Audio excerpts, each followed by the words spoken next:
As I said last Sunday, my meditation on the Passion is in two parts.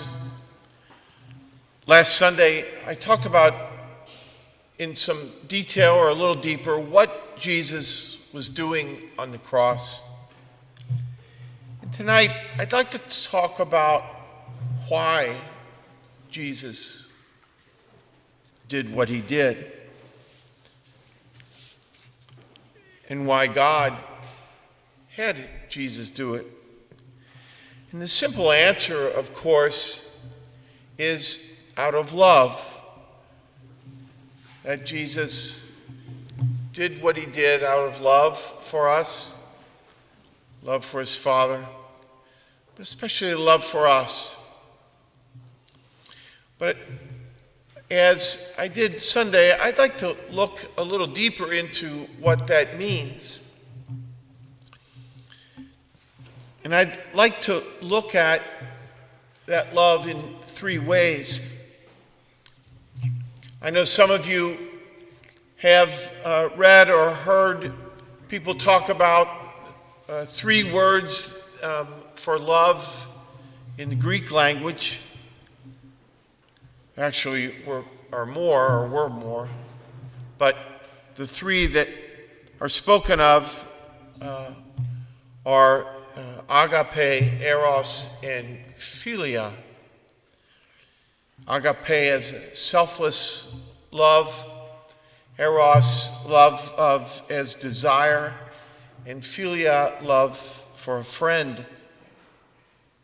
But as I thought about Good Friday and the Passion Sunday, I was thinking again about Pope Benedict's first encyclical, Deus Caritas Est, God is Love. And he makes a good point in there that there are not so much different kinds of love, as there's one love and there are different aspects. And he wrote, fundamentally, love is a single reality, but with different dimensions. And at different times, one or another dimension may emerge more clearly. Yet, when the two dimensions, he's talking about eros and agape here, when the two dimensions are totally cut off from one another, the result is a caricature, or at least an impoverished form of love. And so, be careful. One of the things that I struggle with when people talk about the three words for love in Greek is that the way people write about it or talk about it seems to make it like three separate. Like, you only do agape, this person, or with friends, you're only using philia, with spouses or whatever, it's only eros. I think that's misleading. Especially think about God and how integrated God is. Everything is integrated in God. And so God loves is truly the statement, the true statement. And then we look at different aspects of that one love. But drawing on Benedict's encyclical, I would like to highlight three aspects of God's love that drives Jesus' sacrifice on the cross.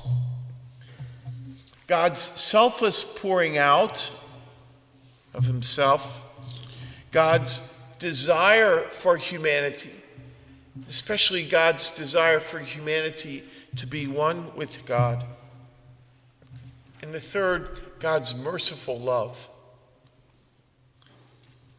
And so first, agape, this selfless love, this pouring out. Sometimes it's described by theologians as descending love. It's the love that caused God to create us in the first place, because it's a pouring out. God didn't create us for himself. God created us to express himself, you might say, or that love, as the philosophers say, bonum diffusivum est, goodness diffuses itself, pours itself out. And so, remember that God is always doing that. Second, eros, the desire that God has for us to be in union with God. And think about this. You know this phrase, love the Lord your God with all your heart, all your soul, and all your mind. That's not just a commandment. It is a commandment. But underneath that commandment, that's God telling us what the path to union with him is. Eros is the love that makes a man leave his father and mother and cling to his wife, and the two become one. We're so used to that word erotic and the cheapening of eros into just sex, But it's not. It's in Benedict. It's so lovely in this encyclical. People were shocked when Benedict writes about eros, but it's the love that seeks the other.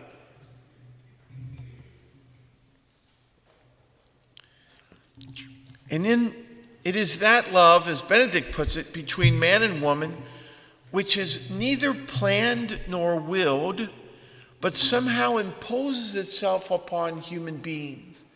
And so it begins with that falling in love, is an experience that many of us have of it. It seems like we didn't create this, it's there. We somehow were attracted to this person. And it makes it hard in a way. You say, why were you attracted to that person? Well, I'm not sure exactly. It was just something about him or something about her, But it feels like a given, And I know this is a little bit fanciful. I don't mean this literally. But it occurred to me, it seemed like this, that God, after creating us, saw us and fell in love with us. That he poured himself out and created this outside of himself, and now he wants to gather that back into him, so to speak. And in the Old Testament especially, God's love for Israel is described over and over again as a matrimonial covenant, That's the relationship. And when Israel sins and turns away from God, it's described as adultery, that Israel has turned to another God.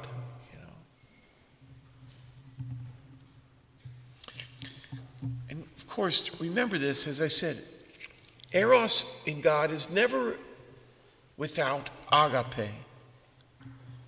Benedict writes, God's eros for man is also totally agape. In other words, God doesn't desire us now as we desire so often for ourselves. God desires us, but for us, for our benefit. You will remember this line from John's Gospel. We hear it at funerals a lot. And when I go and prepare a place for you, I will come again and take you to myself, so that where I am, you also may be. And so, agape, the pouring out of God, creating us, and now eros, wanting, desiring to gather us back. And then finally, merciful love. The selflessness of God's love is shown ultimately in God's mercy. Listen to this. There's a beautiful section of Benedict's encyclical. God's passionate love for his people, for humanity, is at the same time a forgiving love. It is so great that it turns God against himself, turns his love against his justice. And it's expressed very well in Hosea. How can I give you up, O Ephraim? How can I hand you over, O Israel? My heart recoils within me. My compassion grows warm and tender. I will not execute my fierce anger. I will not again destroy Ephraim. For I am God and no man, the Holy One in your midst. On Passion Sunday, we saw Jesus battling Satan for us, suffering for us, and sacrificing for us.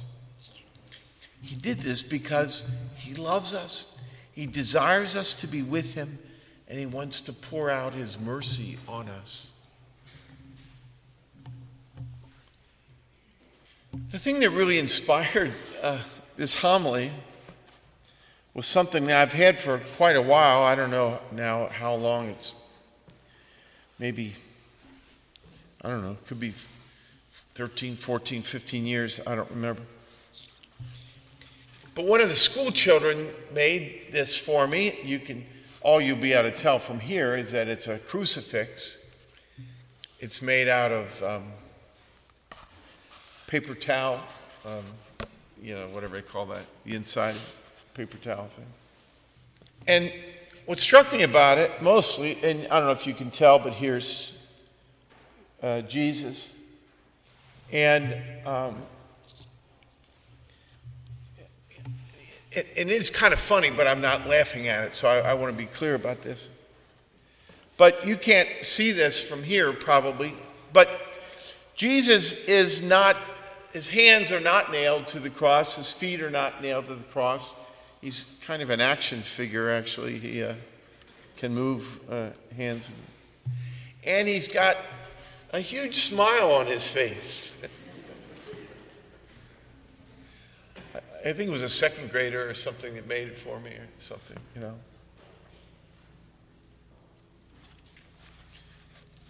And I've been looking at it again for a few weeks. And the phrase that occurred to me, bear with me, it's a little silly, but he was happy to do this. That's what when I saw the smile, he's happy to do it. Now, obviously, not happy in the sense of all we have to do is look at the crucifix or listen to the Passion. It was a terrible ordeal, and so don't think I'm making light of it. But we say this, don't we? Oh, thanks for doing that. I know you went to a lot of trouble. No, I was happy to do it. Even when it is trouble, when it puts us out, when it's difficult, or when it's a burden or something. No, I was happy to do it. Yeah, I'd be happy to do that for you. We just heard in Isaiah, right, 53, God was pleased to crush him in infirmity. Not pleased in the sense of joyful about it, but it just, the words kind of caught me a little bit, all this. And what I thought about as I was looking at it and saying, okay, he's not nailed, he's free to, is St. Catherine's line, you've probably read it. It was not the nails that held Jesus to the cross. It was his love for us that held him to the cross.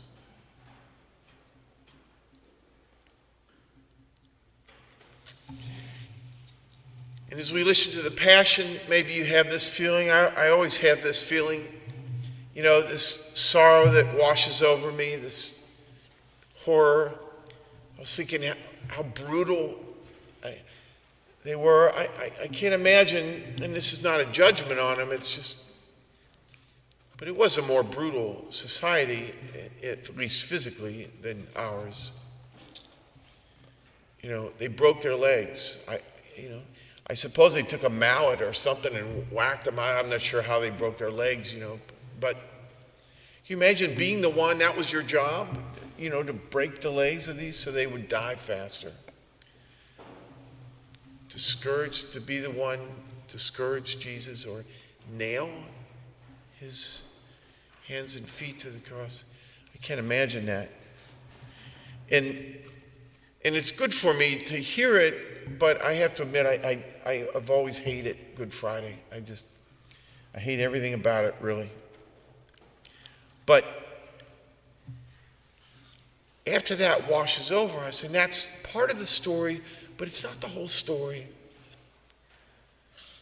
What I hope washes over you also is amazement at the love that Jesus has for you. And the many facets of that love. I only mentioned 3 of them here. I could talk about it more. And if you can imagine a Jesus attached to the cross, not by nails, but by love. That he wouldn't come down. He could have come down, even with nails, but he didn't. And he wouldn't. Because he wanted us to be free. He wanted us to be with him forever. And in that sense, he's got a big smile on his face. And he looks at us, and even if we look at him with tears in our eyes and our head hanging maybe and horror on our face, he looks as he's there bleeding, and suffering to breathe. And he says to us, no, I'm happy to do this.